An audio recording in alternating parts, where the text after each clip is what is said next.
Bismillahirrahmanirrahim. Nawaitu ta'alluma wa ta'lim wa tadhakkura wa tadhkir wa naf'a wal intifa' wal ifadah wal istifadah wa du'a ilal huda wa da'wa 'alal khair wal hathu 'ala at-tamassuk بكتاب الله وسنة رسوله صلى الله عليه وسلم ولا حول ولا قوة إلا بالله العلي العظيم. Faslun adab yaumil Jum'ah. Adab-adab hari Jumaat.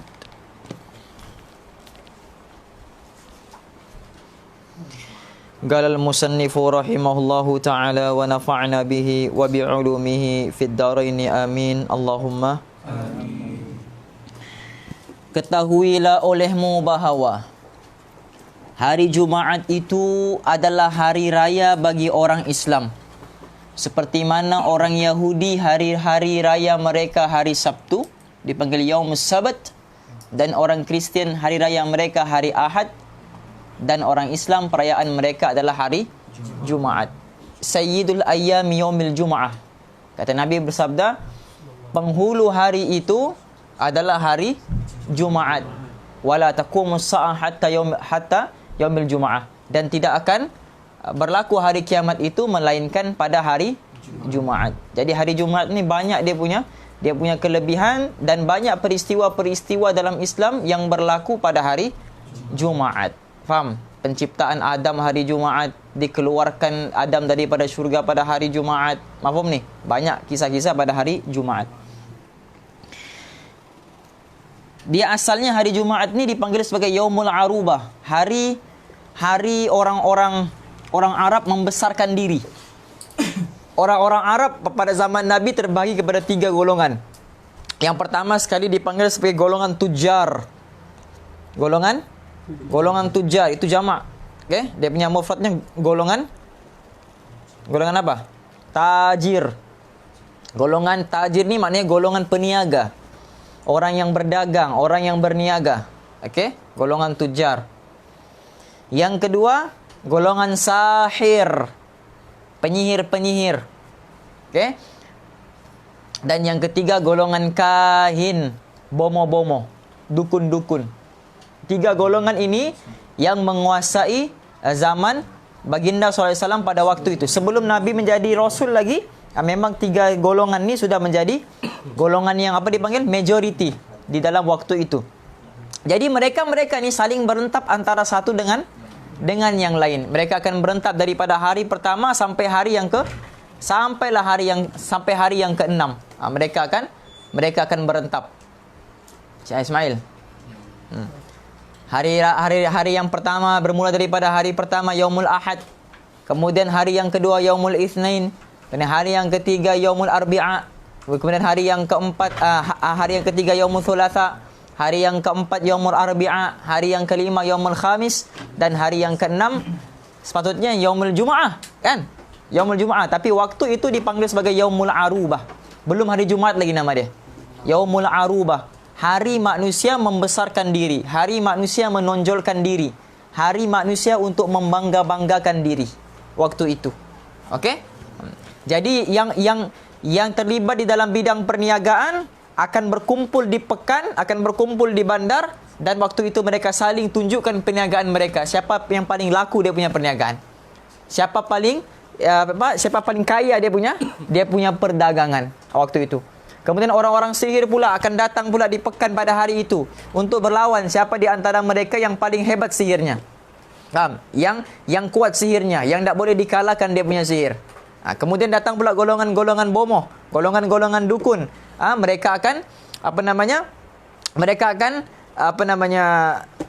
sama juga macam sihir. Faham? Mereka akan saling juga berlawan. Siapa di antara mereka yang hebat mantranya, yang hebat dia punya apa? Dia punya bacaan tu. Satu lagi saya lupa, golongan yang keempat, golongan syair, golongan syuara, penyair-penyair. Jadi ada 4 golongan, penyair-penyair. Faham? Jadi penyair-penyair ni pun bila sampai yaumul arubah, maka mereka akan datang ke pekan, datang ke bandar untuk berlawan siapa di antara mereka yang paling hebat syairnya. Faham? Syair yang paling hebat akan digantung di dinding Kaabah. Yang mana selepas kedatangan Nabi, ditukar syair-syair itu menjadi tulisan Al-Quran tu yang kita nampak di kiswah Kaabah yang warna hitam tu yang bergantung tu. Asalnya tu ialah syair-syair orang Arab. Faham? Tapi bila Nabi datang digantikan benda tu.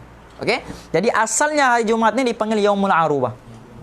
Hari untuk membanggakan diri, hari untuk menonjolkan kehebatan diri, hari untuk mengeluarkan kehebatan diri, hari untuk riak, hari untuk takabur, hari untuk sum'ah. Itulah harinya, Yaumul Arubah. Itu disebut di dalam kitab Al-Iqna' fi Halli Abi Syuja'. Ada disebutkan di dalam kitab tu, ya.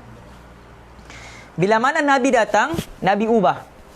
Faham? Nabi ubah. Yang dulunya datang ke pekan untuk saling menunjukkan kehebatan diri, diubah oleh Allah dan Rasul pada hari itu mengangkat pula kehebatannya Allah. Membincangkan pula tentang kebesaran Allah, iaitu hari Jumaat. Ditukar namanya daripada Yaumul Arubah menjadi Yaumul Jumaah. Yang dulunya waktu itu mereka berkumpul di pekan, sekarang mereka mesti berkumpul di rumah Allah, di masjid untuk apa? Untuk mendengar kalimah-kalimah Allah. Faham? Dipanggil Yaumul Jumaah. Jelas? Itu sedikit sejarah berkenaan dengan hari Jumaat. Iaitu hari yang mulia yang telah dikhususkan oleh Allah Subhanahu wa taala kepada umat Muhammad sallallahu alaihi wasallam. Jadi ini dipanggil sebagai Sebagai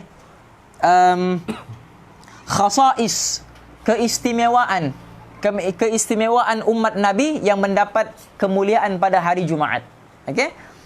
Dan pada hari itu ada satu saat yang mustajab doa. Tidak membetuli akan saat itu oleh seseorang mukmin dengan doanya kecuali Allah akan memberi apa sahaja yang dia minta.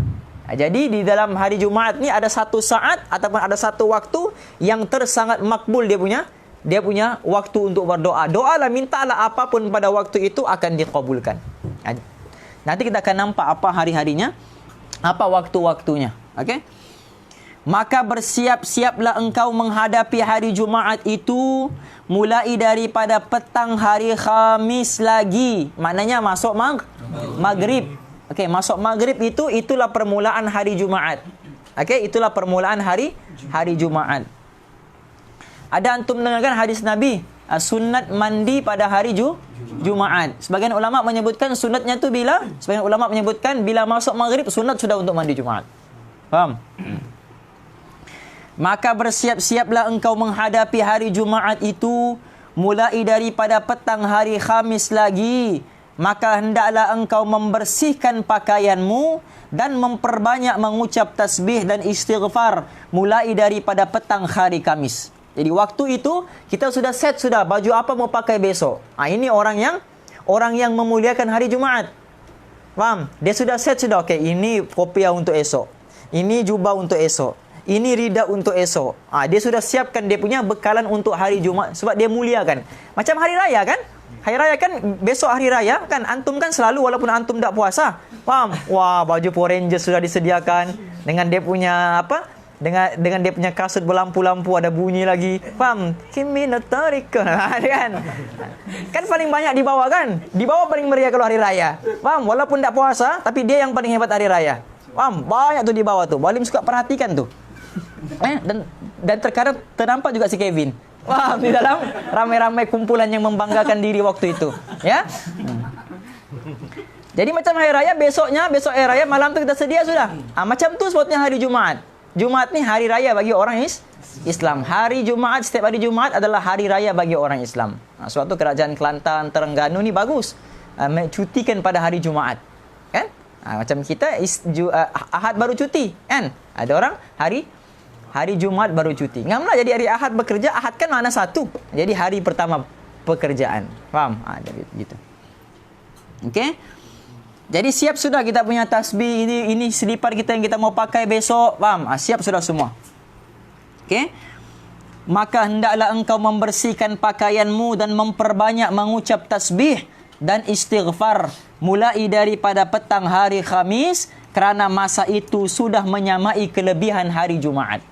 Jelas ni? Jadi waktu itulah antum mau baca surah Al-Kahfi, faham? Kalau tak mampu surah Al-Kahfi panjang-panjang, bacalah 10 ayat yang pertama dan 10 ayat yang terakhir. Faham ni? Untuk elak daripada fitnah Dajjal. Dajjal nanti ni dia akan datang bawa apa? Dia akan datang bawa air dan bawa api. Dia akan datang bawa air dan juga bawa api. Orang beriman akan nampak api itu sebagai air. Orang tak beriman akan nampak air itu sebagai api. Faham ni? Jadi orang yang beriman, bila mana dia bagi tahu ini air ni, api ni sebenarnya air, waktu tu dia akan dikecam oleh puak yang kedua. Faham? Dia akan bagi tahu ini tak betul lah, ini teori konspirasi lah, ini geng geng anti vaksin lah. Kan sekarang sudah berlaku. Nampak? Ini baru sekarang ni, belum nanti bila mana Dajjal sudah keluar. Faham ni? Jadi orang-orang beriman ni dia akan nampak itu adalah Dajjal sebenarnya. Faham ni? Gitu. Ustaz, mustahil kami akan ikut Dajjal. Sebab kan kita nampak kan di sini Dajjal. Kan? Dajjalun. Kan? Tertulis kan? Bukan. Kafir. Faham? Kan di muka Dajjal tu Syamir. Kan? Nanti di sini ada tertulis kafir. Faham? Tertulis. Jadi orang beriman dia akan nampak benda tu. Jadi kalau kami nampak Ustaz, mustahil kami akan ikut. Ustaz kami cakap, endaklah. Cakap kamu tengok kotak rokok. Di kotak rokok ditulis itu berbahaya, akan menyebabkan kematian, ramai juga orang beli. Faham? Jadi apatah lagi yang Dajjal tu. Itu baru rokok tu, belum Dajjal. Faham ni? Gitu. Kerana masa itu sudah menyamai kelebihan hari Jumaat. Dan berniatlah engkau untuk berpuasa pada hari Jumaat, tetapi hendaklah puasa itu engkau sertakan dengan puasa hari Khamis atau puasa hari Sabtu, kerana ada larangan bagi mengkhususkan puasa pada hari Jumaat sahaja. Faham ni? Dia mau begini. Kenapa dia puasa? Dia mau begini. Dia mau hari yang terbaik. Dia mau Allah angkat dia punya amal dalam keadaan dia berpuasa pada hari yang paling terbaik. Sebab tu dia berpuasa. Faham? Dia mau Allah angkat dia punya amal, Allah nampak dia sebagai orang yang berpuasa pada hari yang terbaik. Itu dia niat puasa. Tapi dengan syarat kena disertakan. Kalau tidak dia akan menjadi puasa yang makruh. Apabila engkau berada di pagi hari Jumaat, maka hendaklah engkau mandi, Don. Kerana mandi Jumaat itu adalah satu kepastian. Hukumnya sunat muakkadah. Sunat yang sangat dituntut, yang sangat ditekan untuk melaksanakannya. Atas setiap orang yang baligh, yang sudah sampai umurnya. Aikal, sudah sampai umur? Sudah? Macam mana kau tahu? Mimpi bahasa. Cerita sikit.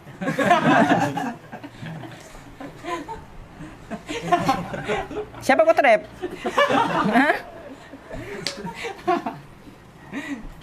Aikal. Siapa dia orang yang balik di situ?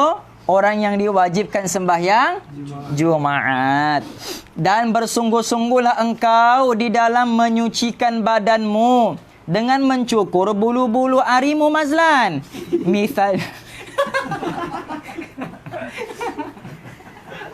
Okey, misalannya. Dan apa tu? Mengandam. Apa tu mengandam? Misalnya. Maksudnya mengandam ni maksudnya apa? Trim. Mengemas kini. Bukan komputer antum kemas kini, faham? Update. Faham? Maksudnya dia meratakan dia punya misai dan sebagainya. Okey. Dan memotong kuku dan menggunakan siwak dan segala cara-cara bersuci. Itu antum boleh fikir sendiri. Antum sudah besar juga. Okey? Kemudian ambillah perhiasanmu dengan pakaian yang putih. Okay, perhiasan tu maknanya kita punya pakaian yang mau dipakai waktu Jumaat itulah. Faham ni? Kita punya perhiasan untuk menghadap Allah. Kerana itu lebih disukai di sisi Allah, dan pakailah minyak wangi sebaik-baik minyak wangi yang engkau miliki. Ustaz kami dia ada sedia. Ini minyak wangi untuk hari Isnin. Ini minyak wangi untuk hari Selasa. Ini minyak wangi untuk hari Rabu. Ini minyak wangi untuk datang majlis ilmu. Ini minyak wangi untuk pakai hari Jumaat. Ini minyak wangi untuk baca Quran. Ini minyak, dia sedia semua minyak wangi. Macam-macam minyak wangi yang dia ada. Kan antum ada ikan pelaga yang ini, ikan pelaga yang ini juga, yang ini. Masya-Allah, faham ni? Antum guna air tu untuk pakai minyak wangi. Faham? Setelah itu, bersegeralah engkau pergi ke masjid dan berjalanlah dengan perlahan-lahan. Antum ada motor kah, antum ada kenderaan kah, usahakan untuk jalan kaki. Okey? Dengan perlahan-lahan dan dengan penuh ketenangan. Jumpa sudah ayatnya, Don? Jumpa sudah kan? Wa ibadur rahmanil ladzina yamshuna 'alal ardi haunan. Dalam hal ini Rasulullah sallallahu alaihi wasallam bersabda, "Man raha fi sa'atil ula faka'annama garraba badanatan, wa man raha fi sa'ati thaniyati faka'annama garraba bagaratan, wa man raha fi sa'ati thalithati faka'annama garraba kabshan, wa man raha fi sa'ati rabi'ati faka'annama garraba dajajatan, wa man raha fi sa'atil khamisati faka'annama garraba baydatan." Qala fa idza kharajal imamu tuwiyatis suhufu wa rufi'atil aqlamu wajtama'at malaikatu 'indal minbari yastami'una adh-dhikra. Nabi kata apa? Sesiapa yang berjalan pergi ke masjid pada hari Jumaat. Okey, rohani maknanya apa? Dia berjalan pergi ke masjid. Okey. Pada hari Jumaat pada jam yang pertama, maka seakan-akan ia berkorban seekor unta. Apa makna berkorban seekor unta tu? Maksudnya seolah-olah dia punya pahala tu seperti mana pahala orang sembelih unta. Faham? Bukan sembelih biasa, korban pula tu. Faham ni? Itu kalau dia pergi waktu yang pertama tu, waktu tak ada orang tu. Okey? Dia datang sudah. Seolah-olah dia berkorban seekor. Maknanya dia punya perumpamaan begini. Dia punya perbuatan tu perbuatan pergi ke masjid. Tapi perbuatannya sama seperti mana perbuatan orang yang sembelih unta korban. Dan pahalanya tu bukan seolah-olah. Pahalanya tu sama seperti pahala orang yang sembelih unta korban tu. Faham ni? Dan sesiapa yang pergi pada jam yang kedua, maka seakan-akan ia berkorban seekor lembu. Okey, pahalanya dia akan dapat pahala korban lembu. Dan sesiapa yang pergi pada jam yang ketiga, maka seakan-akan ia berkorban seekor kibas. Apa dia seekor kibas?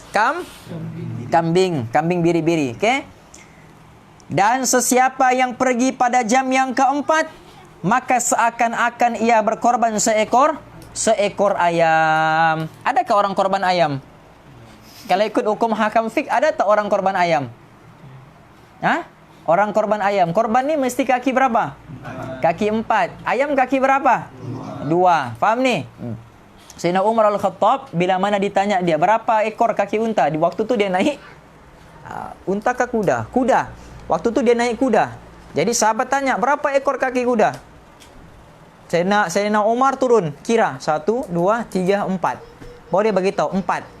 Dia kata, kenapa tidak cakap 4 saja? Kenapa mesti turun? Dia kata, aku khawatir waktu aku cakap 4, Allah telah pun menghilangkan 1 daripada kakinya. Nampak? Maknanya apa? Maknanya dia tidak yakin dengan pengalamannya sebelum ini. Dia yakin dengan qada dan qadar Allah. Bila-bila masa Allah boleh ubah. Faham ni? Okey? Jadi adakah korban seekor ayam ni? Kalau antum baca kitab ulama, ada. Okay, ada ulama yang membolehkan korban seekor ayam. Maksudnya kalau dia tak mampu, faham ni, dan dia teringin juga mau korban, diperbolehkan dia korban seekor ayam. Itu pun diterima insya-Allah. Faham? Tetapi tidak dikira sebagai pahala korban, dikira sebagai pahala sedekah. Faham? Itu besar dia punya perbincangan di kalangan ulama. Dan sesiapa yang pergi pada jam yang kelima, maka seakan-akan ia berkorban sebiji tulul nasab.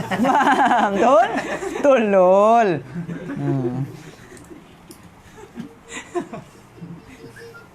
Faham ni? Okey? Dan apabila imam sudah keluar, maksudnya naik ke atas mimbar untuk berkhutbah. Okey? Maka dilipatlah buku catatan dan diangkat segala kalam, dan para malaikat yang bertugas sebagai pencatat pergi duduk di tepi mimbar untuk mendengarkan khutbah. Maknanya apa? Di dalam hadis lain sebut, malaikat akan tunggu di pintu masjid tu. Faham? Malaikat akan pegang buku catatan. Dia akan pegang, dia cek, tit 36.5. Bukan begitu Dupang. Maksudnya dia tengok siapa yang datang awal. Okey, oh ini si Don.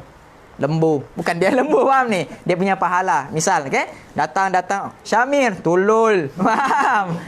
Sampailah kalau sudah naik, sudah mimbar. Assalamualaikum warahmatullahi wabarakatuh. Baru azan kan? Waktu itu sudah ditutup. Malaikat fokus sudah untuk mendengar khutbah.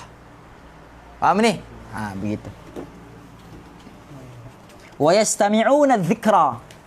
Malaikat akan mendengar peringatan-peringatan di dalam khutbah. Dzikra itu bukan makna khutbah ya, tapi sebagai dari segi lughahnya khutbah lah, tapi dari segi dia punya istilah sebagai peringatan isi kandungan yang terdapat di dalam khutbah tersebut. Dzikra, peringatan-peringatan. Jelas.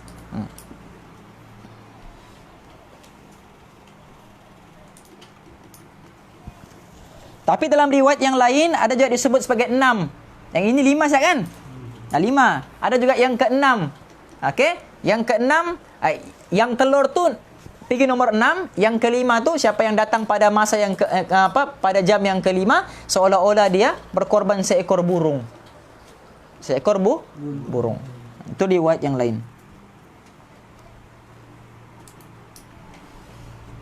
Jadi usahakan kita datang sebelum Sebelum imam naik ke atas mimbar, usahakan.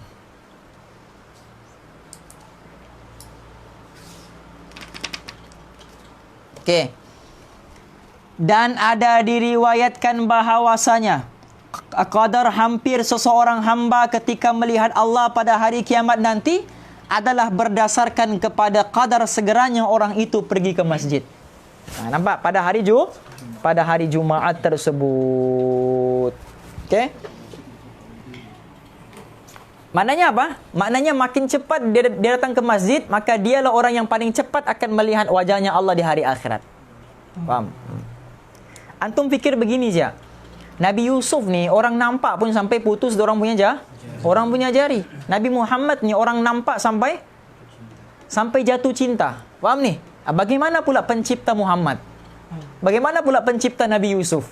Kalau Nabi Yusuf pun sudah handsome begitu, sudah kacak begitu, apatah lagi dia punya pencipta. Jadi nikmat yang paling indah dalam syurga ialah bila mana seorang itu diberi kemuliaan untuk melihat wajahnya. Suatu ulama kata ini mata ni perlu dijaga. Sebab mata kita ni ada dua fungsinya. Satu fungsi untuk melihat di dunia, satu fungsi untuk melihat wajah Allah di hari akhirat. Jadi yang tak menjaga kemuliaan mata di dunia, dia mustahil dapat melihat kemuliaan Allah di hari akhirat. Faham? Jadi mata ni kena dijaga. Mulianya mata ni sebab apa? Sebab mata ini kita mau guna untuk melihat wajah Allah. Jadi mata yang sama kita melihat maksiat, mustahil mata yang sama juga Allah akan bagi untuk melihat dirinya yang mulia. Faham ni? Macam antum lah, antum mau jumpa dengan Nabi dalam mimpi. Tapi di siang hari antum tak jaga mata.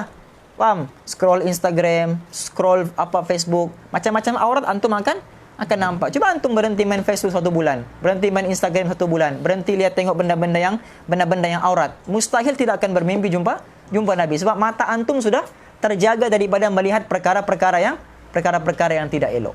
Jelas ni? Itu susah. Okey. Apabila engkau masuk ke dalam masjid, maka tuntutlah saf yang pertama.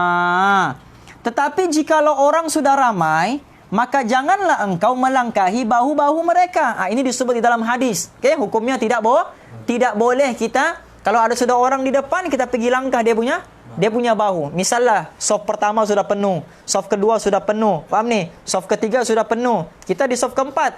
Kita mau langkah orang yang di soft 3 untuk ambil soft. Hukumnya tidak boleh. Faham ni? Melainkan ada soft kosong di hadapan, tapi orang yang berada di soft kedua, ketiga tidak mau pergi depan. Maka itu dibolehkan untuk kita langkah bahu-bahu mereka untuk pergi memenuhi soft yang di hadapan. Jelas? Itu diperbolehkan. Dan janganlah engkau lalu di hadapan orang yang sedang sembahyang, dan pilihlah tempat duduk yang berdekatan dengan dinding atau tiang sehingga orang tidak melintasi di hadapanmu. Maksudnya kalau antum mau duduk di depannya tiang tu, supaya antum solat di situ, antum terhalang orang daripada lalu. Sebab itu kita disuruh letak apa? Sutra. Faham? Satra ataupun sutra sebagai penghalang. Okey, penghalang tu. Macam antum ada bawa beg, letaklah beg di depan tu. Okay, sebagai penghalang orang daripada lalu. Kalau nak bawa satra tu? Kalau nak bawa satra macam mana? Macam mana? Antum niat garisan terakhir di sejadah yang di depan antum, niatkan sebagai garisan itu sebagai penghalang antum, sebagai satra. Faham ni? Gitu. Jadi, kalau ada orang lalu di hadapan antum yang melintasi garisan, itu tidak ada masalah. Faham? Kita sekarang ni apa? Kita solat, kita tidak niat, jadi orang lalu di hadapan. Faham ni? Jadi, bila kita niat di situ, tidak ada masalah sudah.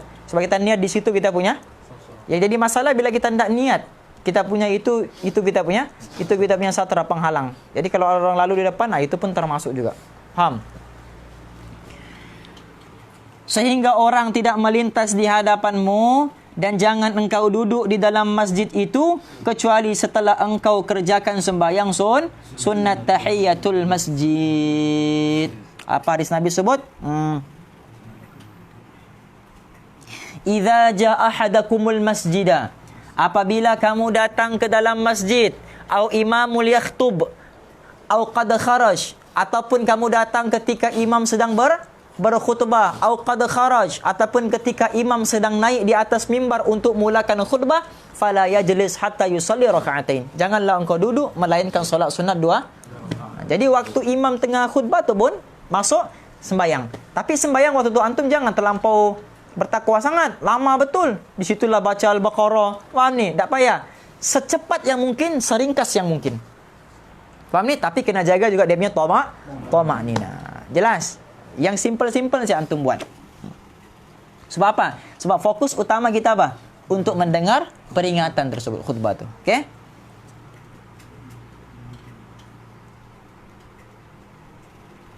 Kalau Ustaz khutbah Jumaat, khutbah Jumaat, kalau Ustaz dengar khutbah Jumaat, Ustaz suka ambil tempat yang betul-betul di berhadapan dengan mimbar tu. Faham? Berhadapan dengan mimbar tu supaya kita boleh fokus ke hadapan. Jelas? Kalau antum duduk di tepi, antum pusing sikit badan antum menghadap ke arah mimbar tu. Fokus kepada orang yang berkhutbah tu.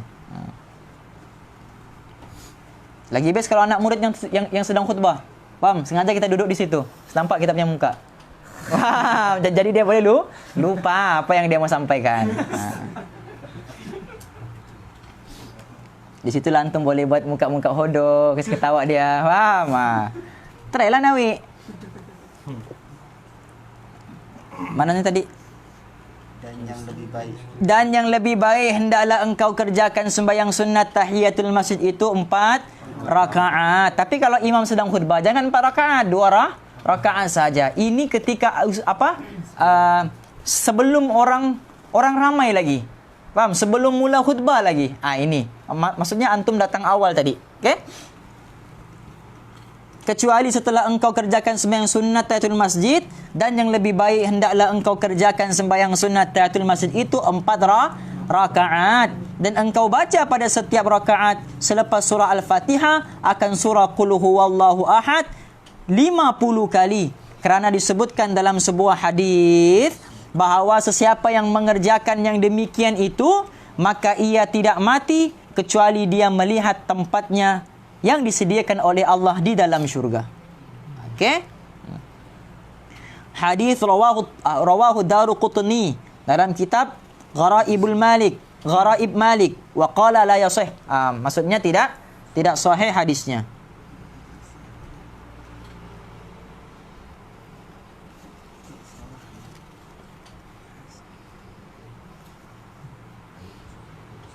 Okey. Tetapi kita boleh ambil sebagai fadhail walaupun tidak sahih. Tidak sahih ini maksudnya dhaif lah. Faham ni? Tapi kita boleh ambil sebagai fadhail. Jadi siapa yang buat ni, dia tidak akan mati melainkan sebelum dia mati itu dia melihat tempatnya di dalam syurga kelak. Faham? Yarhamkallah.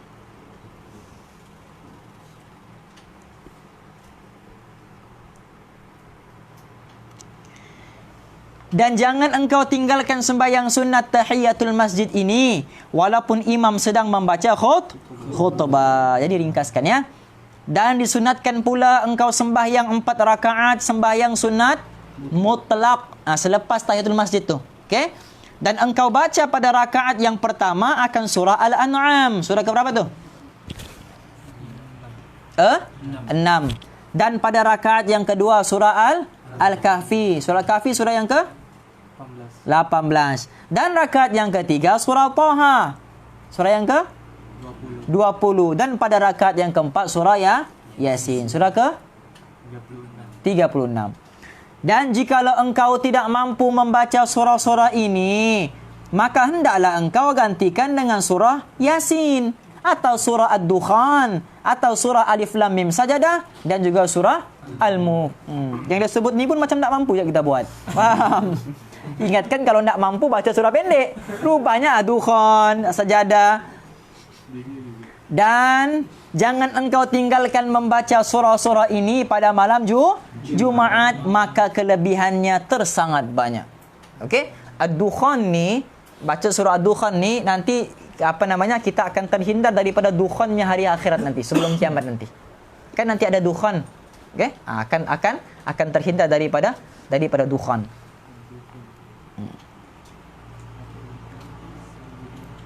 Dan sesiapa yang tidak boleh membaca surah-surah ini, ni level-level muki, maka hendaklah ia menggantikannya dengan memperbanyak membaca Qul huwallahu ahad dan memperbanyak mengucap salawat ke atas Rasulullah sallallahu alaihi wasallam. Dan apabila imam telah keluar apa? Keluar tabligh. Faham? Bukan keluar untuk naik ke maknanya keluar daripada pintu untuk naik mimbar. Maka putuskanlah segala doa dan kapalmu dan perkataan, dan hendaklah engkau memberi perhatian sepenuhnya untuk menjawab azan. Dan setelah itu dengarilah khutbah dengan penuh perhatian dan tinggalkan percakapan sama sekali, kerana disebutkan di dalam hadis, innaman qala li sahibihi wal imamu yakhtubu ansit fagat lagha wa man lagha fala jum'ata lahu. Okey? Sesungguhnya sesiapa yang bercakap-cakap kepada kawannya ketika khatib sedang membaca khutbah, yang dia cakap tu bukan cakap apa. Yang dia cakap tu hanya ansit, diam, itu saja. Disuruh diam untuk fokus dengar khutbah.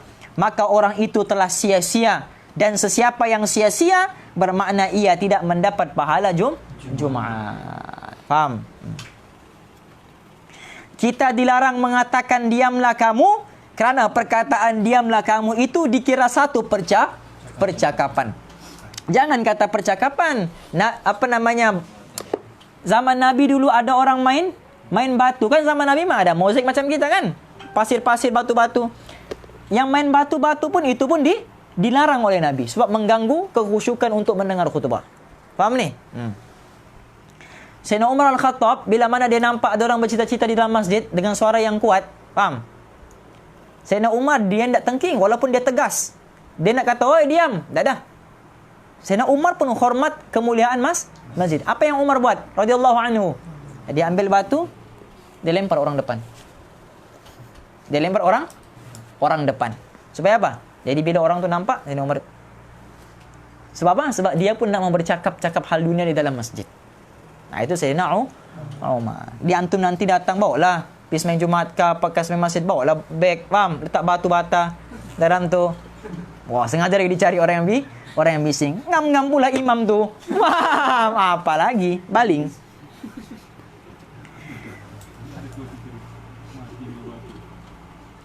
Dan sebaiknya jika engkau terpaksa juga menegur orang lain, maka cukuplah dengan menggunakan isyarat saja. Faham ni? Pegang. Begitu. Faham? Wah, Undertaker lagi. Siap dekat snake lagi mata putihnya tu. Maka cukuplah dengan menggunakan isyarat sahaja, bukan dengan perkataan. Ini tidak desep ceramah lagi. Diam. Kita ini. Kemudian sembahyanglah engkau bersama dengan imam seperti kaifiat sembahyang yang telah disebutkan. Faham ni? Ada 2 rakaat lah. Apabila engkau salam, dan kenapa kita disuruh dengar khutbah, usahakan untuk dengar khutbah, sebab itu dikira sebagai 2 rakaat waktu zuhur. Kan solat Jumaat ni kan dikerjakan pada waktu zuhur. Sembahyang zuhur berapa rakaat? 4 rakaat. Jumaat berapa rakaat? Pun 4 juga. Faham? 2 daripadanya ketika kita dengar khutbah pertama dan khutbah yang kedua, 2 lagi yang daripadanya ketika kita solat 2 rakaat tu. Faham? Jadi 4. Khutbah pertama, khutbah kedua, dan rakaat pertama, rakaat kedua. Sama macam solat zuhur. Jelas? Apabila engkau salam dan selesai daripada sembahyangmu, maka sebelum engkau berkata-kata sesuatu, hendaklah engkau baca dahulu surah Al-Fatihah 7 kali. Qul huwallahu ahad 7 kali. Qul a'udzu birabbil falaq 7 kali. Qul a'udzu birabbin nas 7 kali. Kerana yang demikian itu akan memelihara engkau daripada gangguan syaitan sehingga sampai ke minggu hadapan hari Jumaatnya lagi. Faham? Dijaga kita. Dan ia akan menjadi benteng yang kukuh bagimu untuk menghadapi godaan syaitan. Setelah itu baca olehmu akan doa, Allahumma ya Ghaniyu ya Hamidu, ya Mubdi'u ya Mu'idu, ya Rahimu ya Wadudu, aghnini bijalalika an haramika. Okey, dalam ada kitab sebut bihalalika tu salah ya. Kalau bihalalika antum tambah dia punya titik tu, bijalalika. Bukan, betul lah. Bihalalika. Betul-betul, bukan bijalalika, bin halalika. Yang sebut jalal tu antum buang dia punya titik tu, okey? Bihalalika an haramika wa bi ta'atika an ma'siyatika wa bi fadlika amman siwaka. Maksudnya apa? Allahumma ya Ghani, wahai Allah yang maha kaya, ya Hamid, yang maha terpuji, ya Mubdi'u, yang memulai segala penciptaan, ya Mu'id, yang mengulangi ciptaan-ciptaannya, ya Rahim, yang sangat penyayang, ya Wadud, yang sangat mencintai. Wadud ni maksud apa? Kalau hub ni kan, hub kan itu cinta kan, okey? Dia begini, apa?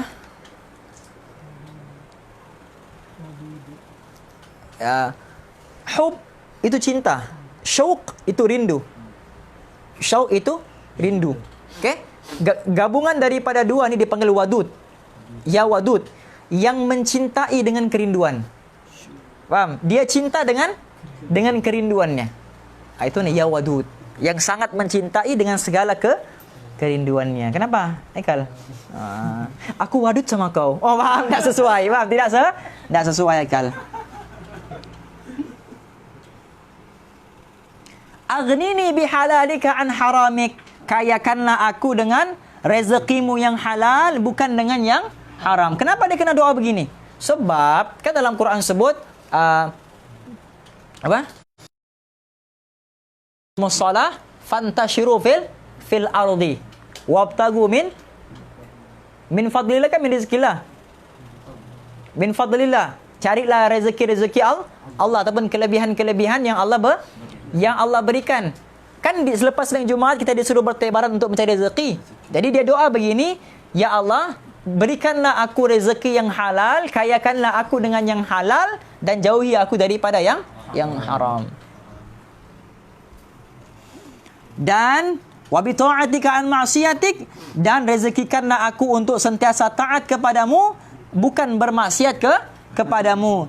Wa bi fadlika amman siwak, dan berikanlah aku dengan kelebihanmu, bukan dengan kelebihan orang lain.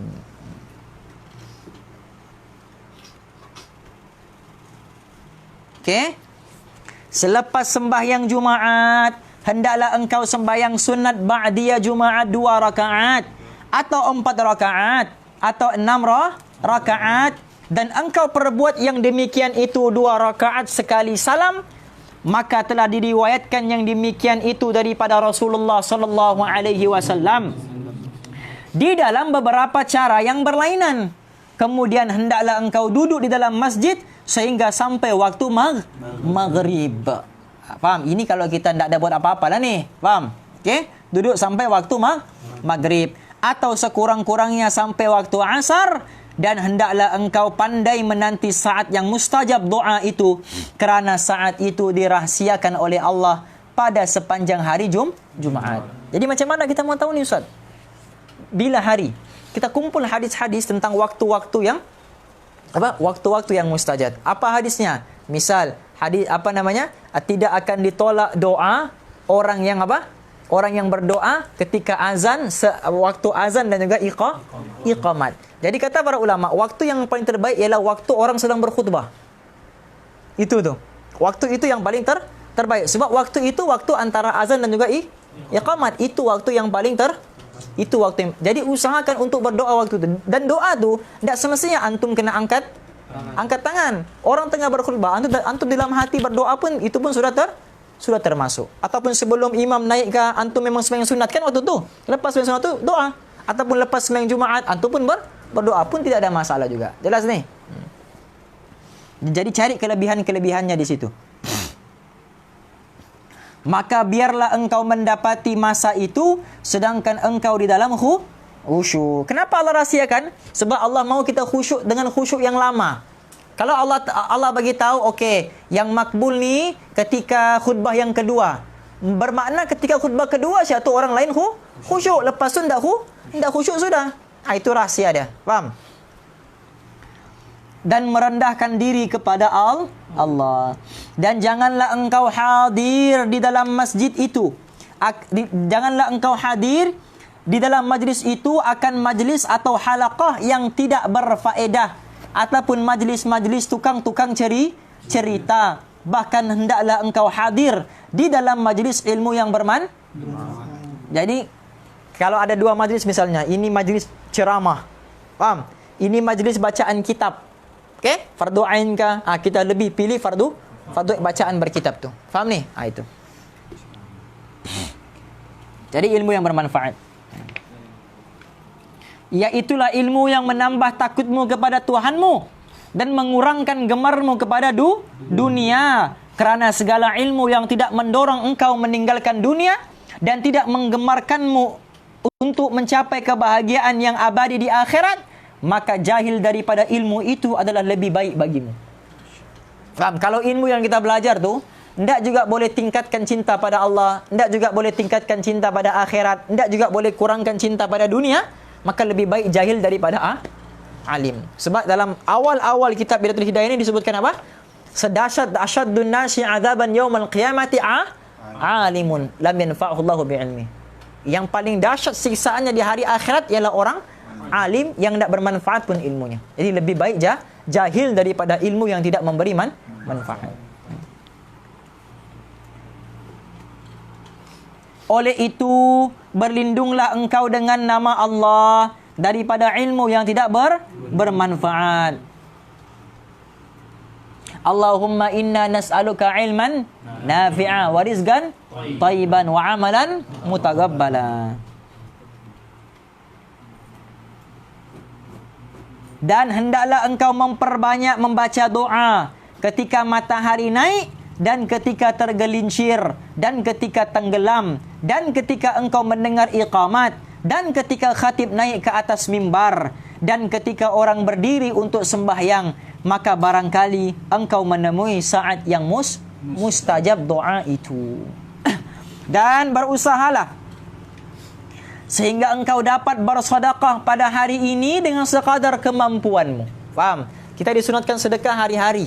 Kalau tidak mampu hari-hari, seminggu sekali. Cari waktu yang paling terbaik, iaitu hari Jumaat. Faham? Okey? Tak mampu seminggu sekali, sebulan sekali. Walaupun hanya sedikit. Awal antum beli gula-gula saja, 10 sen kan dapat 2. Sekarang 10 sen 2 kali. Oh, sekarang 1 sen. Antum belilah 20 sen. Faham ni? 20 sen bagi 2, antum bagi budak-budak. Faham? Bagi budak-budak. Itu pun pahala yang sangat besar. Itu antara sunnah Nabi menggembirakan kanak-kanak. Antum bagi duit siap ke? Faham ni? Dah semestinya bagi gula-gula, antum bagi duit siap ke? Jangan antum bagi gam. Wah, ini bagi gam.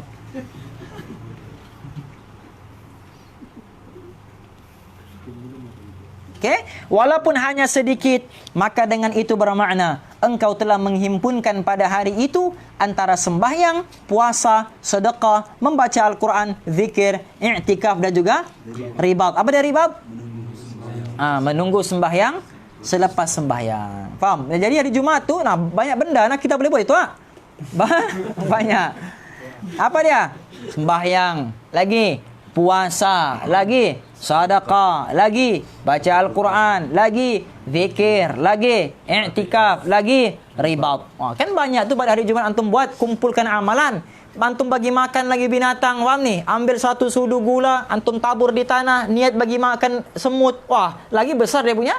Lagi besar dia punya pahala. Antum ambil lagi makanan, bagi makan kucing pula, faham ni? Atau bagi makan anjing pula. Wah, besar dia punya pahala tu. Penzina, di dalam Bukhari sebut orang yang berzina pun, faham? Yang banyak kali berzina, dia nampak anjing kehausan, dia turun ambil air dengan dia punya kasut, dia bagi minum dengan anjing tu. Faham? Asbab dia masuk syurga tanpa hisap. Dalam Bukhari sebut. Faham? Padahal dia punya hobi tu berzina, tapi dia nampak tu anjing tu macam dia mengeluarkan lidahnya tu. Faham? Macam terlampau. Sampaikan dia punya lidah ni, dia jilat dia geser-geserkan di tanah sudah. Sebab terlampau haus dan terlampau panas. Perempuan ni turun di perigi sikit, dia ambil dengan kasutnya air, letakkan air di dalam kasutnya, faham? Dia cedok, dia bagi minum anjing tu. Asbab masuk syurga tanpa hisap. Itu penzina, apalagi antum yang memang penuntut ilmu, yang memang baik, yang memang soleh. Faham ni? Lagi-lagilah cepat untuk masuk syurga. Jelas?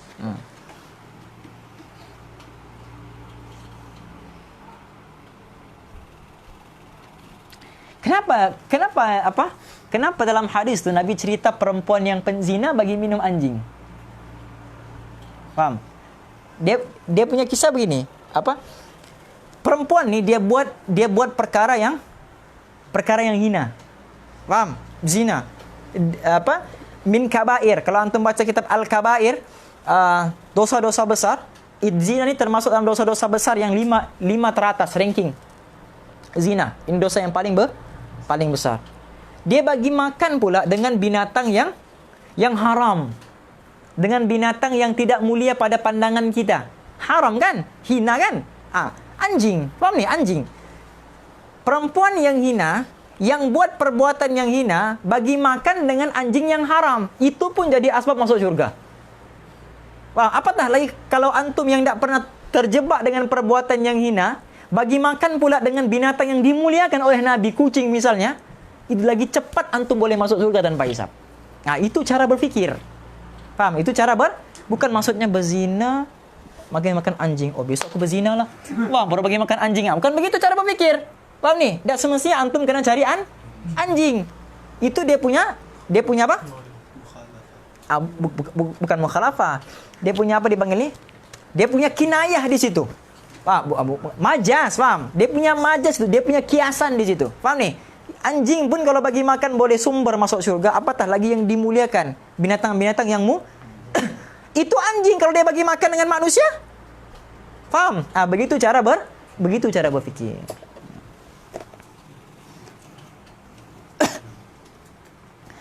Dan jadikanlah hari ini dalam minggumu sebagai hari yang engkau khususkan bagi akhiratmu. Faham ni?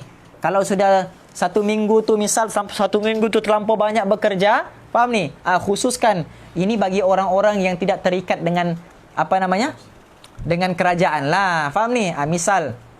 Misal lah antum rana misalnya. Contoh, faham ni? Daripada Isnin sampai hari Ahad, antum khususkan Jumaat tu tidak kerja. Contoh. Okey, antum khususkan untuk apa? Untuk akhirat. Ini masa ni memang aku bagi untuk akhirat. Antum akan dapat kelebihan yang sangat besar. Percaya cakap Ustaz? Antum punya rezeki akan 2 kali lipat kali ganda daripada yang biasa.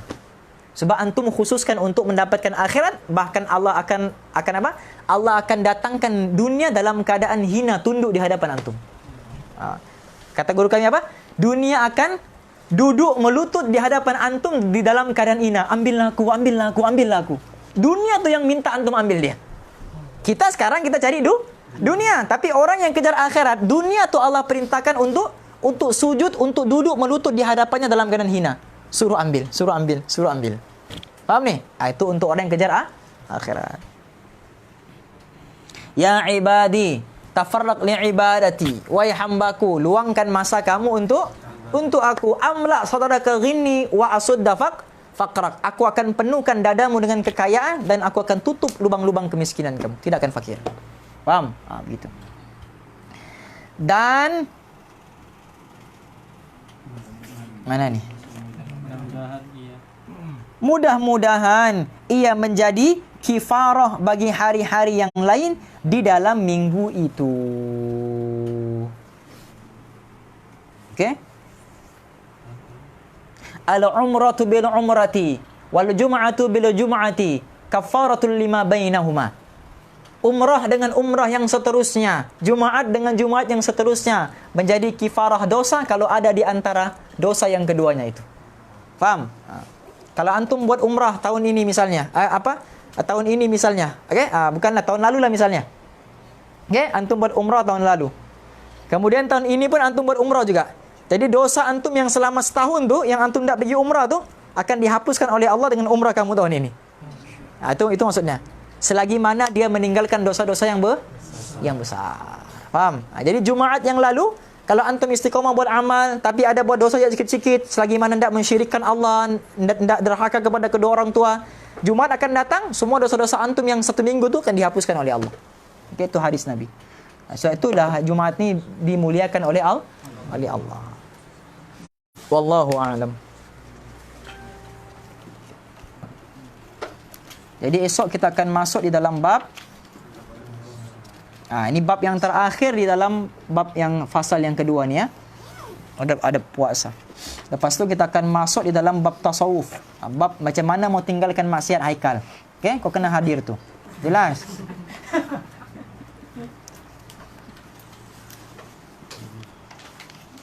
قال المصنف رحمه الله تعالى ونفعنا به وبعلومه في الدارين آمين اللهم آمين.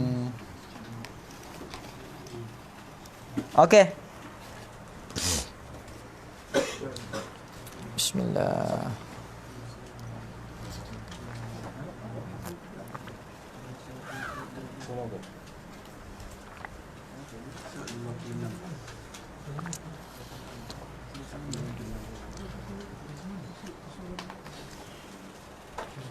Okey, ya Allah. Ansyidtu bi ba'dihim idza ma'tazza dhu ilmin bi ilmin fa ilmul fiqhi aula bi i'tizazi fakum tibin yafuhu wala kamiskin. Kejap. Apa tadi? Wa unsyidtu li ba'dihim idza ma'tazza dhu ilmin bi ilmin fa ilmul fiqhi aula bi i'tizazi. Okey. Fakum tibin. Fakam. Kan fakam. Berapa ram? Fakam tibin yafuhu wala kamiskin wa kam tairin yatiru wala kabazi. Okey. Kamiskin. Kalau kamiskin walaka bazin. Antum kena bagi sama dia punya rima akhir. Kalau antum baca tanwin, ujungnya pun kena baca tanwin. Okey, wa anshidtu li ba'dihim. Okey. Sebahagian syair juga telah didendangkan kepadaku. Apa dia kata? Idza ma'tazza dhu ilmin bi ilmin fa ilmul fiqhi aula bi'tizazi. Dia kata apa? Jika orang alim itu menjadi mulia kerana ilmunya, maka ilmu fiqh itu adalah ilmu yang paling utama untuk membawanya ke sana. Maksudnya, kan ilmu ni mengangkat orang untuk menjadi mulia. Jadi kalau antum mau mendapat kemuliaan ilmu, maka belajar ilmu fiqh. Kerana ilmu fiqh akan menyebabkan antum mulia dan cepat untuk sampai kemuliaan itu.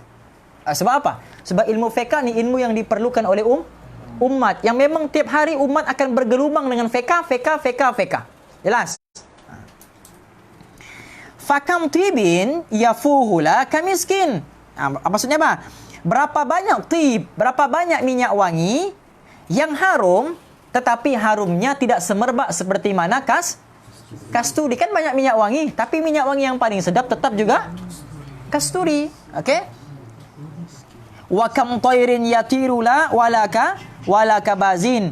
Dan berapa banyak burung yang terbang, tapi terbangnya tidak seperti mana burung Raja Wali. Tahu burung Raja Wali? Tahu burung Raja Wali? Nanti cek di Google burung Raja Wali. Faham? Arabnya disebut apa? Apa namanya? Bazin. Kabazin. Insyaallah. Wa anshidtu li ba'dihim. Okey, sebab tu kata Imam Syafi'i apa? Kata Imam Syafi'i, man ta'allama al-Quran 'azimat qimatuh.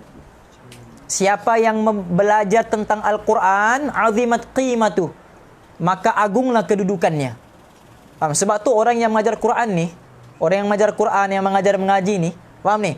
Majoriti orang-orang yang sudah meninggal bila digali semula kuburnya, yang jenazahnya yang jasadnya tidak dimakan tanah, semua mengajar Quran.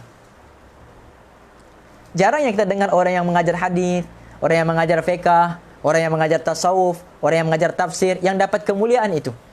Biasanya kalau antum tengok kalau di Indonesia kan orang gali kan, tiba-tiba ada jasadnya, bila dicek latar belakangnya, rupanya guru mengaji, guru Iqra, guru Quran.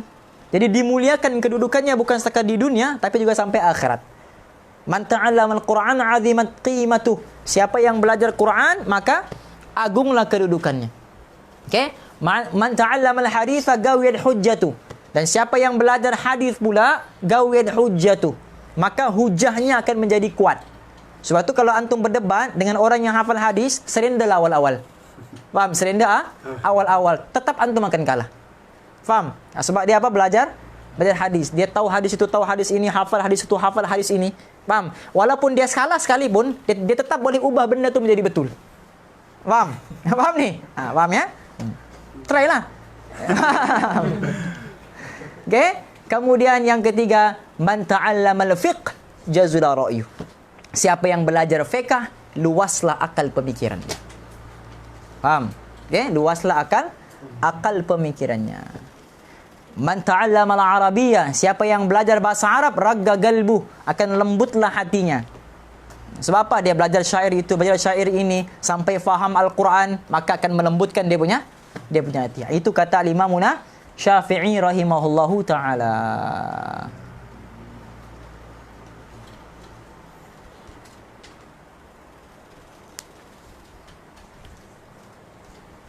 Okay? Unshidtu li ba'dihim. Al-fiqhu anfusu syai'in anta dhakhiruhu. Al-fiqhu anfusu syai'in anta dhakhiruhu. May yadrusil ilma lam tadrus mafakhiruhu.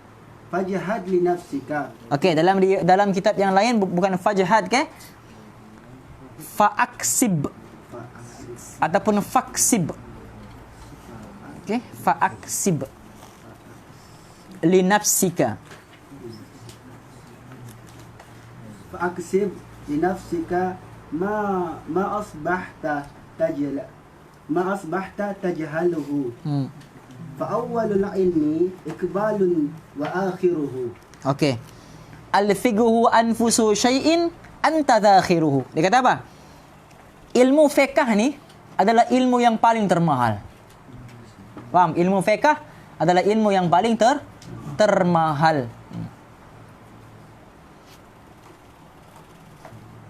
Imam Malik suatu ketika sedang mengajar hadis, kemudian dia keluarkan hukum-hukum fiqh daripada hadis tersebut. Faham? Jadi gurunya tanya, gurunya pula ada duduk di dalam majlis tu. Faham? Jadi gurunya tanya, dari mana kau ambil hukum-hukum ini? Kata Imam Malik, daripada hadis yang kau riwayatkan kepada aku lah. Maksudnya apa? Maksudnya guru dia tu hanya boleh meriwayatkan hadis, pakar dalam hadis. Tapi Imam Malik ni dia boleh keluarkan hukum pula daripada hadis. Walaupun dia yang riwayatkan, tapi dia tidak ada kemampuan untuk mengeluarkan hukum berbanding dengan Imam Malik. Ini dipanggil apa? Fuqaha muhaddithin. Dia juga fuqaha, faqih, dia juga muhaddith. Faham? Jadi ada orang yang faqih saja. Faham? Yang belajar fiqh saja, tapi hadis dia tidak belajar. Dia alim fiqh tapi tidak berapa alim tentang hadis. Ada orang yang alim tentang hadis tapi tidak berapa alim tentang fiqh. Tapi kalau sudah digelar fuqaha muhaddithin, alim kedua-dua. Fiqh pun dia alim, hadis pun dia alim. Macam misal Imam Nawawi. Kan Imam Nawawi syarah Sahih Muslim, ada juga kitab fiqhnya. Faham? Itu dipanggil fuqaha muhaddits. Faham? Antum muhaddats. Faham? Yang selalu berhadas. Okey? Jadi ilmu fiqh adalah ilmu yang termahal. Anta dzakhiruhu, maka engkaulah yang menghimpunkannya, yang mempelajarinya. Okey? May yadrisul ilma lam tadrus mafakhiruhu. Siapa yang belajar ilmu, maka kemuliaannya tidak akan habis. Terus kekal kemuliaannya sampai kiamat. Faksib li nafsik ma asbahta tajhuluhu. Okey? Usahakanlah dirimu itu untuk mencurahkan segala minatmu mempelajari apa yang belum engkau tahu. Faham? Okey? Belajar lagi apa yang kita tidak tahu. Fa awwalul ilmi iqbalun wa akhiruhu. Awal dan akhir bahagia, maka itulah adalah ilmu. Awal belum belajar pun sudah mendapat kebahagiaan kemuliaan dari Allah, sudah belajar pun akan mendapat kemuliaan dan kebahagiaan dari Allah. Nah, pesan guru Ustaz dulu, dia selalu pesan, dia bawa perkataan Imam Hasan Al-Basri. Dia kata apa? Man amila bima alima awrathahu Allahu ilma ma lam ya'lam. Ini balik-balik guru kami pesan. Dia kata apa? Man amila bima alima. Siapa yang amal apa yang dia tahu, awrathahu Allahu ilma ma lam ya'lam. Akan diberi kepada dia ilmu yang dia belum tahu. Kalau antum ajarkan kepada orang ilmu yang antum sudah tahu, Allah akan bagi kepada kamu ilmu yang antum tidak belajar tapi antum boleh tahu. Itulah dipanggil ilmu laduni. Faham? Yang ajar dengan orang, Allah akan bagi kamu ilmu pengetahuan yang orang lain tidak ajar kamu. Tapi Allah sendiri yang ajar kah? Allah sendiri ajar kamu. Faham ni? InsyaAllah. Wa kafa bil lazzatil ilmi wal fiqhi wal fahmi Okey. وباعيا للعاقل وباعثا للعاقل على تحصيل العلم وقد يتولد Okey. Wa kafa bil ladzatil ilmi wal fiqhi wal fahmi. Okey?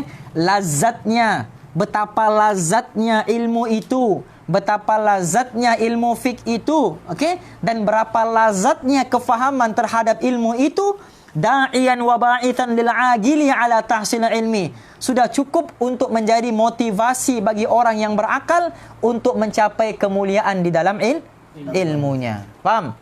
Bila kita belajar tidak faham, tiba-tiba faham. Faham?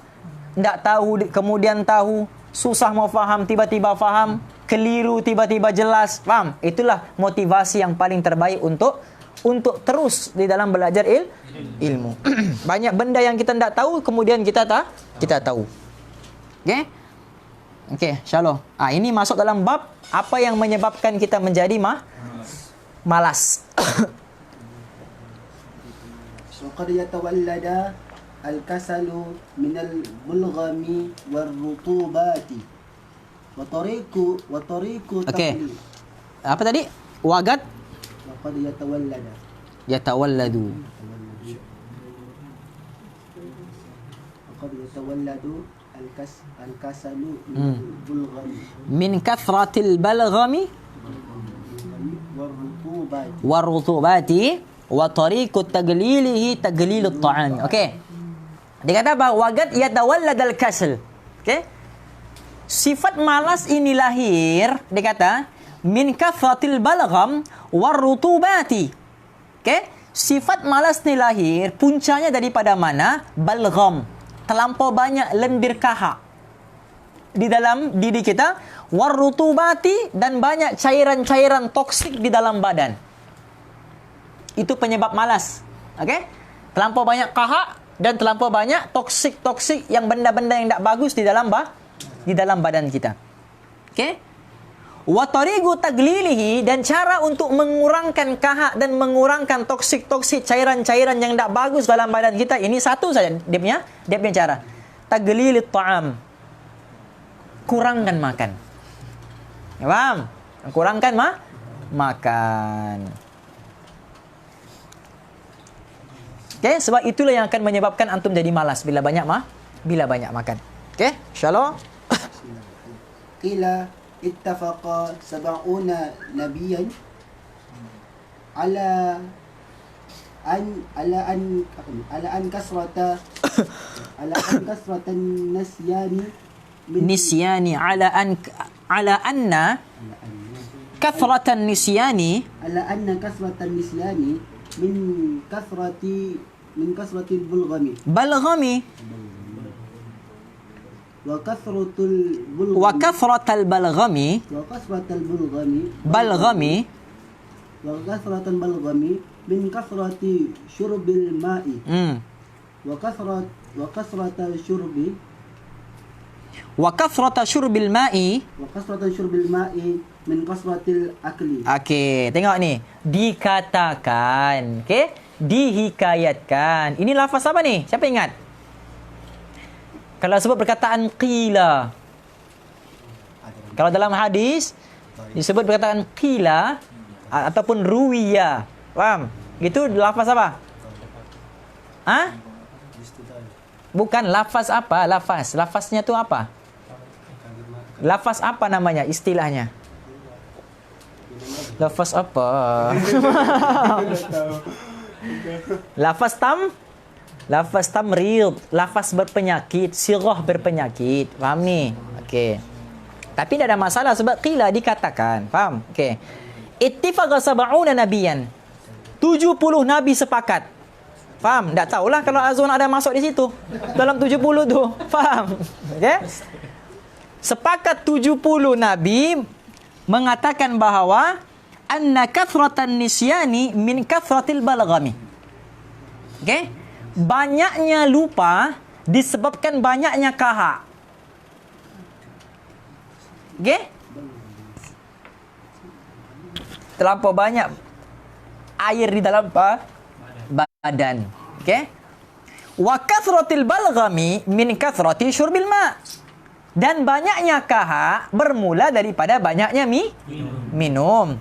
Wa kathrati syurbil ma'i min kathratil akli. Dan banyaknya minum berpunca daripada banyaknya makan. Jadi apa yang dia mau bagi tahu sini?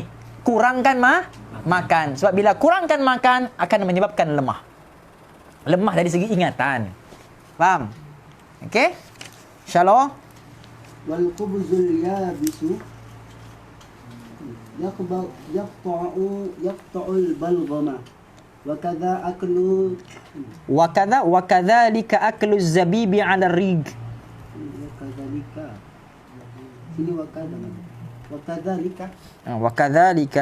Wa kadzalika aklu zabibi 'ala rigi yaqta'u al-balghama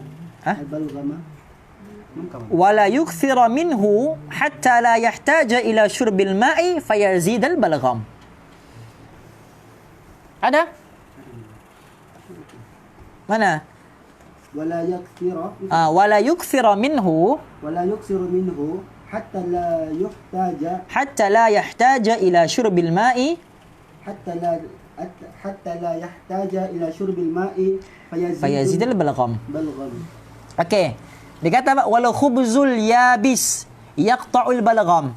Makan roti kering itu dia dapat menghilangkan kahak sebab kering. Faham? Kalau antum makan yang basah itu akan menyebabkan kahak akan bertambah. Cairan akan bertambah, toksik akan bertambah di dalam badan. Jadi makan roti kering akan menghilangkan kahak. Wa kadzalika aklu zabib 'ala righi, dan begitu juga apa? Zabib memakan anggur 'ala rig ataupun kismis. Faham ni? Wala yuktharu minhu hatta la yahtaju ila syurbi. Namun janganlah terlampau banyak makan itu. Mau makan roti kering boleh, mau makan kismis boleh, mau makan anggur boleh, tetapi jangan la yukthir, jangan terlampau banyak. Kenapa? Kalau banyak yahtaju ila syurbil ma' fayazidul balgham. Kalau makan terlampau banyak akan menyebabkan kamu berhajat pula kepada minum. Bila berhajat kepada minum, maka akan bertambah antum punya balgham. Kahak. Sebab itu kata Sayyidina Ali karamallahu wajha wardah, dia begitu apa? Dia kata thalathun yazidna fil hifzi. Okey? 3 perkara dia kata akan dapat meningkatkan ingatan. Dia kata yazidna fil hifzi wa yudhibna al balgham. 3 perkara akan menguatkan ingatan dan menghilangkan kahak. Kenapa dia kata menguatkan ingatan dan menghilangkan kahak? Sebab kahak ini sebab ingatan ini akan kuat bila mana kahak ini hilang. Kenapa ingatan lemah? Sebab kahak kita terlampau banyak. Jadi Imam Ali radhiyallahu anhu, Sayyidina Ali, dia beritahu 3 cara untuk kuatkan ingatan, seterusnya menghilangkan kahak. Yang pertama saya dikata asyiwaku, bersugi. Okey, bersugi. Okey? Cara bersugi macam mana? Tidaklah panjang melebihi sejengkal. Okey? Tidak panjang melebihi sejengkal dan tidak kurang daripada 4 jari. Kalau ikut begini, ini makruh sebab terlampau pendek. Okey? Dia tidak kurang daripada 4 jari dan tidak lebih daripada sejengkal. Dan cara pegangnya adalah begini. Faham?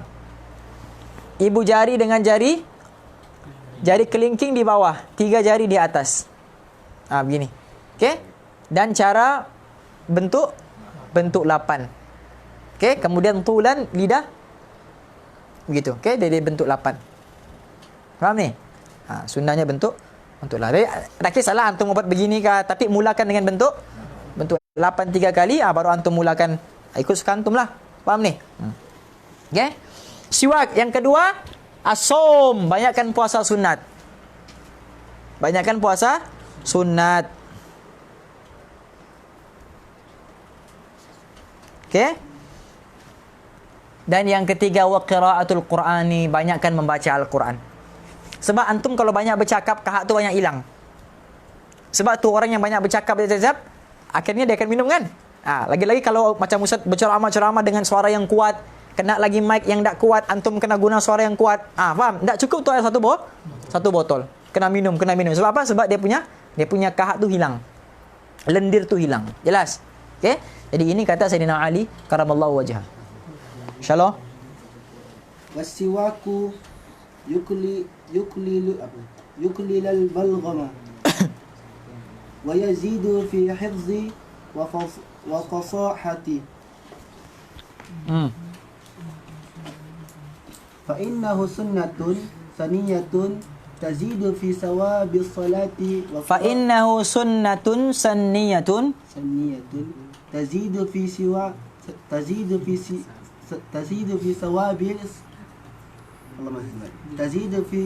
sawabi salati wa qiraati qur'ana wa qiraatil qur'ani. Bismillah. Okey, dia kata apa? Wasiwaku yugallil balgham. Siwak itu akan dapat mengurangkan sama macam perkataan Sayyidina Ali tadi. Okey? wa yazidul hifdha wal fasaha mazlan. Ya, dan siwak itu juga akan dapat menambah kuat kita punya ingatan wal fasaha dan menyebabkan kita fasih untuk bercakap, lancar. Faham? Okey, fa innahu sunnatun saniyatun. Kerana ia termasuk di dalam sunnah yang akan mendapat pahala. Tazidu fi thawabi salati wa qiraatil Quran. Antum bersiwak sebelum solat menambahkan pahala solat, antum bersiwak sebelum baca Quran menambahkan pahala baca Quran. Faham ni? Jadi kalau antum solat tanpa siwak pahalanya kurang. Antum baca Quran tanpa siwak pahalanya kurang. Jadi top up antum punya pahala, add on pahala antum tu dengan siwak. Faham? Insyaallah. Wa kadzalikal qai'u yuqallilul balghama wa rutubatu. Okey, wa kadza al-qai', begitu juga dengan muntah. Okey, muntah ini juga lil balgham akan menyebabkan apa? Mengurangkan kita punya kahak tu, muntah tu. Okey? Kemudian warutubati juga mengurangkan apa namanya? Cairan-cairan toksik tumbuhan-tumbuhan yang apa? Yang tidak diperlukan di dalam badan. Jelas? Okey, insyaallah. Wa tariqu taqlili akli ta'ammuli fi Ini cara apa namanya? Cara mengurangkan makan. Bab cara mengurangi makan. Macam mana cara untuk mengurangkan makan? Okey? Stapler tu mulut. Wow, automatik kurang makan. Okey, insyaallah. wa tariqu taqlili al-akli ta'ammulu fi manafi'i qillatil akli. Kemudian Wahia as-sihhatu wal afatu wal itaru. okey, kata apa? Wa tariqut taqlili agli ta'ammulu fi manafi'i gillatil akli. Dia kata cara mengurangi makan, tariqut taqlil, cara mengurangi makan ialah apa? Akli ta'ammul fi manafi'i gillatil akli. Ialah dengan dia menghayati kelebihan kurangnya makan. Dia kena belajar apa? Apa kelebihan orang yang sikit makan? Faham?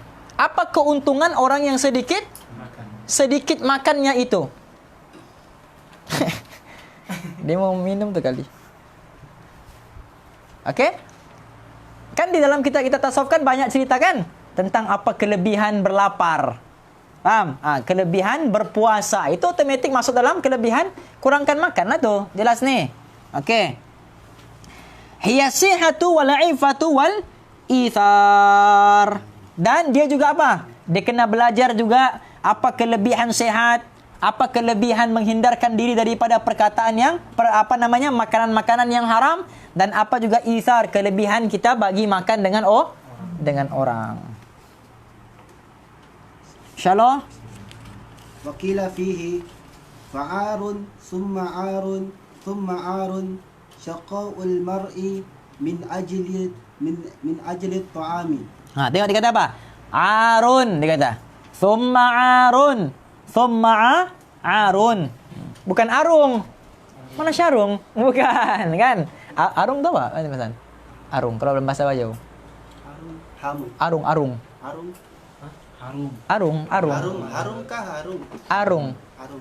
Duk bahasa arung. Kan kalau apa arung tu? Budak. Dia macam dayang macam kan? Indah kan?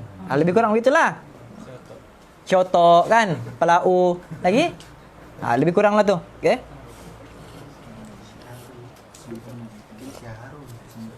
Kalau kau apa panggilanmu? Siodo. Jadi lalang. Patutlah kau sekejap sana, kejap sini, pindah-pindah tempat. Okey.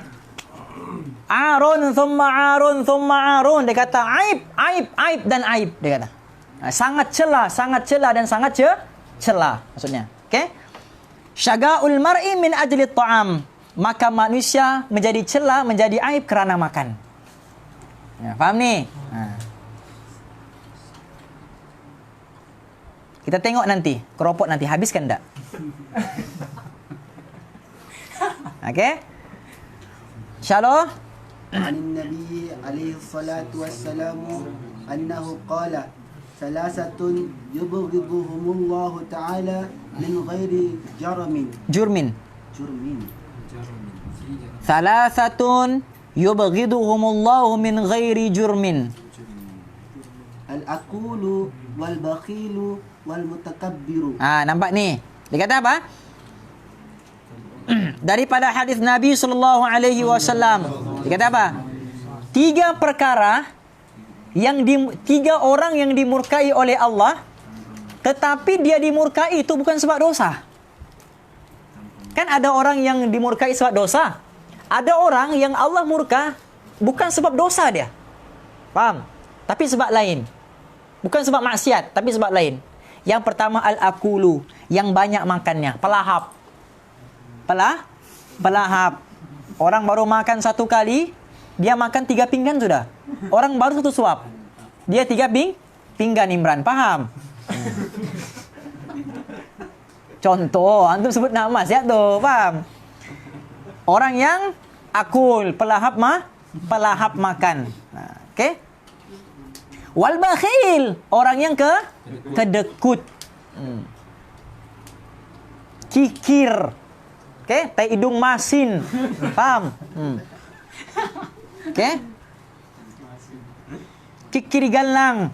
Faham? Itu bagus kan? Kikir galang paku jam batang. Faham? Okey?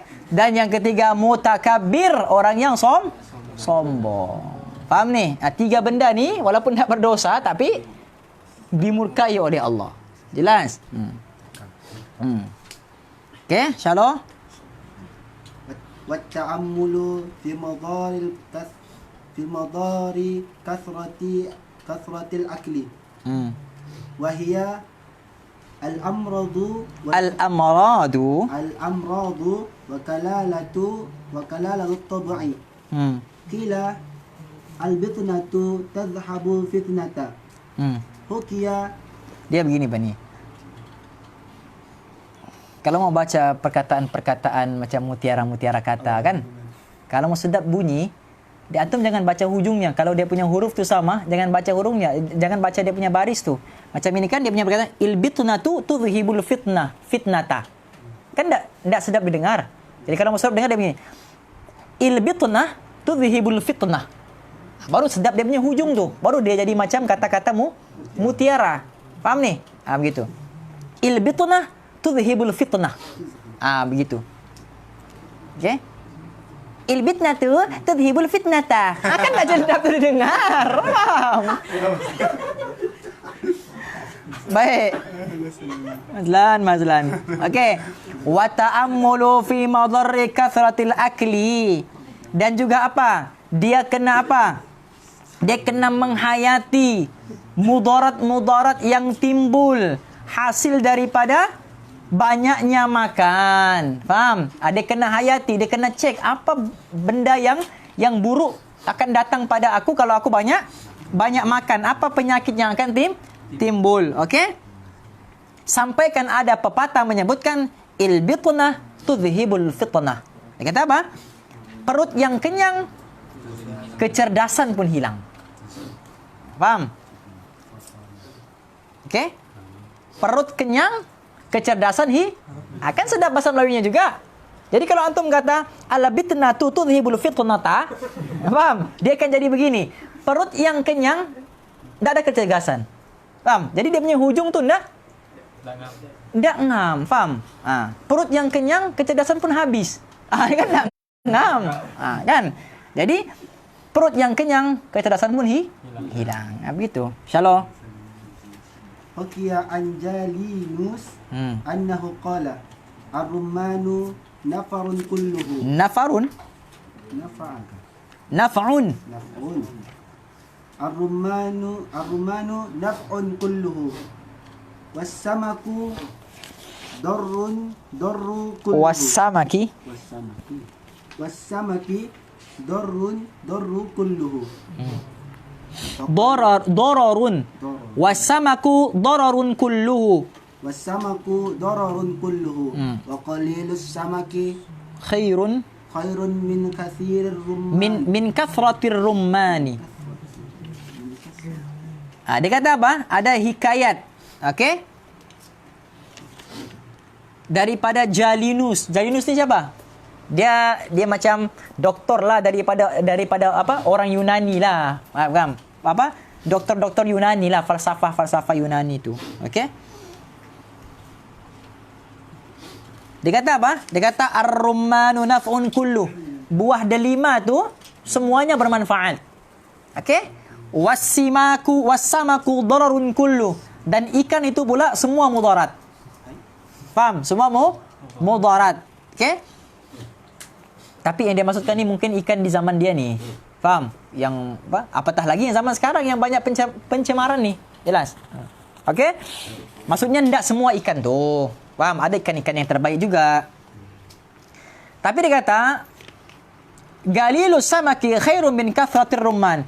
Tetapi makan ikan sedikit lebih bagus daripada makan buah delima banyak-banyak. Jadi apa yang dia mau bagi tahu sini? Benda yang asalnya manfaat, okey? Kalau antum makan banyak itu pun boleh jadi mudarat. Tapi benda yang asalnya mudarat, kalau kamu ambil sikit, itu tidak akan jadi mudarat. Mungkin akan jadi manfaat. Itu yang dia mau sampaikan. Bukan dia mau sampaikan ikan tu tidak bagus, buah delima tu bagus. Tidak.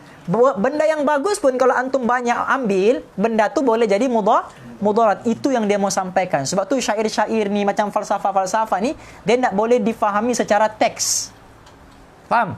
Dia tidak boleh difahami secara teks. Dia kena ada guru yang mensyarahkan perkara tu.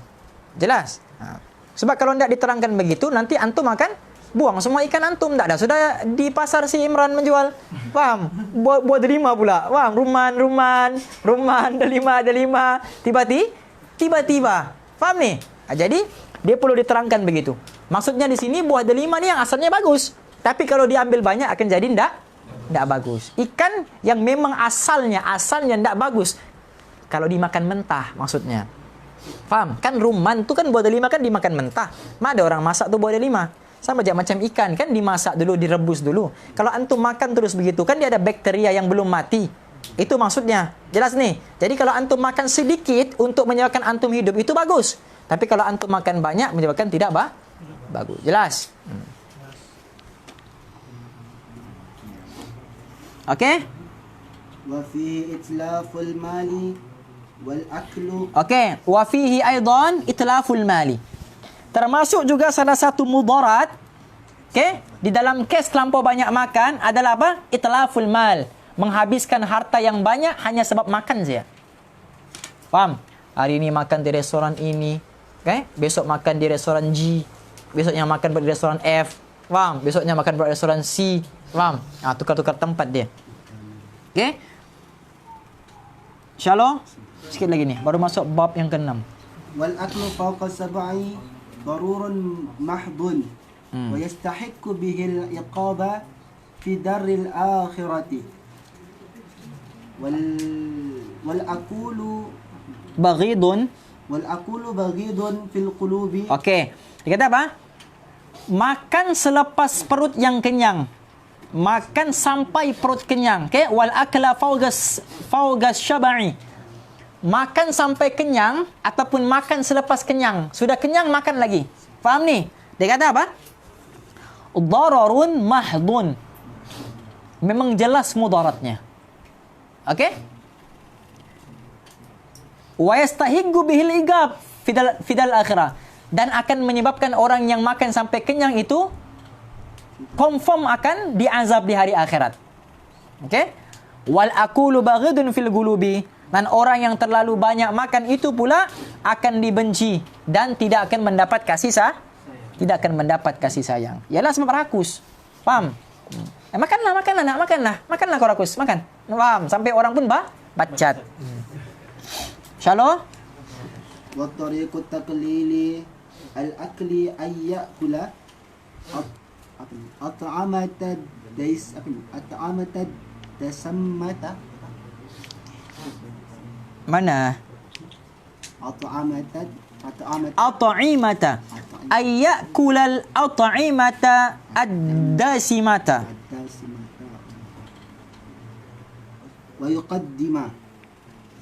ويقدم في الأكل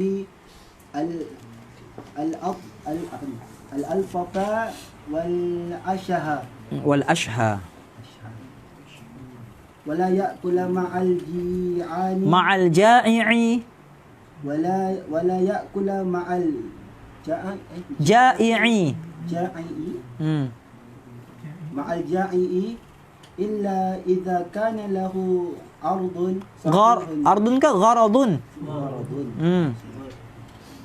إذا كان له غرض صحيح في كثرة الأكل بأن يتقوى به على الصيام والصلاة وأعمال الشاقة فله ذلك. Okay. Habis sebab tu kan? Okey. Dia kata apa? Wa tariqu taglil akli. Dia kata dan cara lain juga untuk mengurangkan makan. Apa dia kata? Ayyakul at'imata dasimata wa yuqaddimu fil akli al-altaf wal ashha. Dia kata apa? Adalah makan makanan yang berminyak ataupun berlemak. Faham? Yang berminyak ataupun berlemak. Kemudian wa yuqaddimu fil akli al-altaf. Okey? Mendahulukan makanan yang lembut ataupun yang halus.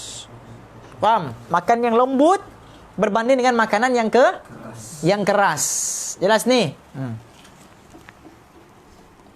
Apa contoh makan yang keras? Makan kawan misalnya. Kawan makan kawan. Faham ni? Makan meja. Faham? Kemudian apa?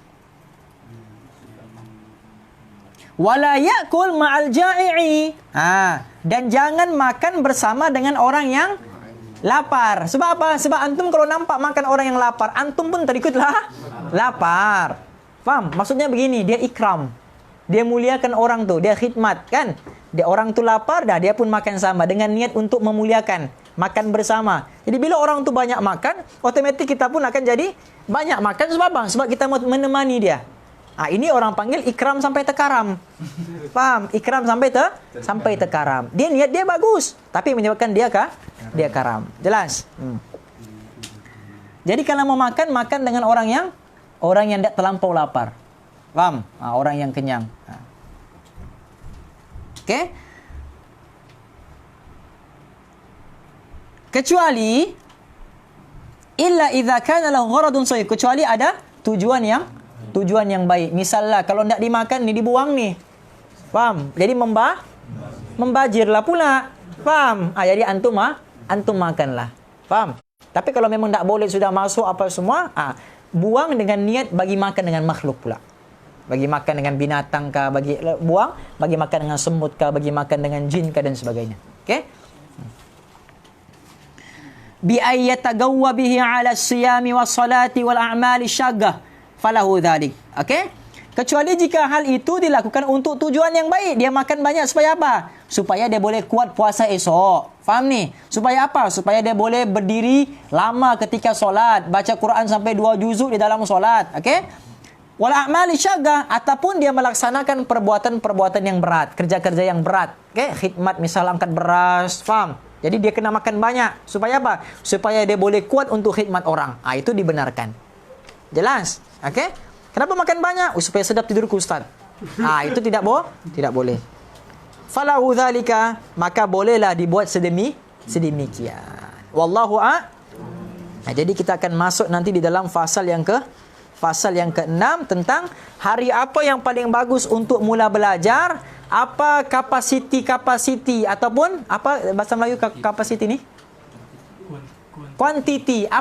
Berapa banyak kuantiti yang kita perlu belajar satu hari dan apakah tertib kita itu kita akan belajar esok insya-Allah andai diberi keizinan oleh Allah wallahu a'lam. Bismillahirrahmanirrahim. Nawaitu ta'alluma wa ta'lim wa tadhakkura wa tadhkir wa naf'a wal intifa' wal ifada wal istifada wad du'a ilal huda wad da'wa 'alal khair wal hathu 'ala tamassuk bi kitabillahi wa sunnati rasulih sallallahu alaihi wasallam wala haula wala quwwata illa billahil aliyyil azim. Allahumma rzuqna ru'yatan nabiyil mustafa sallallahu alaihi wasallam fi dunya wal akhirah wa khususan fi hadhihi al-laila fi manamina. Ya Allah, kurniakanlah kami untuk melihat wajah kekasihmu Nabi Muhammad sallallahu alaihi wasallam di dunia dan juga di hari akhirat, khususnya pada malam ini dalam mimpi-mimpi kami, khususnya pada malam ini dalam mimpi-mimpi kami, khususnya pada malam ini dalam mimpi-mimpi kami. Rabbana atina fid dunya hasanah wa fil akhirati hasanah wa qina adzabannar. Sallallahu tabaraka wa ta'ala ala khairi khalqihi sayyidina Muhammad. Subhana rabbika rabbil izzati amma yasifuna wa salamun ala al-mursalin walhamdulillahi rabbil alamin. Amin Allahumma amin. Hadza wa billahi taufiq. Assalamualaikum warahmatullahi wabarakatuh.